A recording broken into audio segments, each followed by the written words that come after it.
সাহসী ফ্যাশনের কারণে বারবার শিরোনামে এসেছেন উর্ফি জাভেদ। টেলিভিশনের হাত ধরে রূপলি পর্দায় সফর শুরু। তবে সম্প্রতি একটি সাক্ষাৎকারে জানালেন আর কোনো দিন টেলিভিশনে ফিরতে চান না তিনি।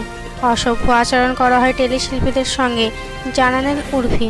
আমাদের সঙ্গে কুকুরের মতো আচরণ করা হয়, টেলি দুনিয়ার অন্দরের কাহিনী প্রকাশ্যে আনলেন তিনি। তার মতে মুখ্য চরিত্রে যারা অভিনয় করেন তাদের সঙ্গে যথাযথ ব্যবহার করা হলেও পার্শ্ব চরিত্রে যারা অভিনয় করেন তাদের অভিনেতা তো দূর, মানুষ হিসেবেই গণ্য করা হয় না।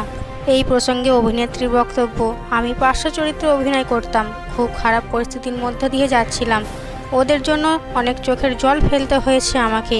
তিনি আরও যোগ করলেন, কিছু কিছু প্রযোজনা সংস্থা ভয়ঙ্কর খারাপ ব্যবহার করে, পাশাপাশি ন্যায্য পারিশ্রমিক পেতেন না বলেও ক্ষোভ প্রকাশ করলেন অভিনেত্রী।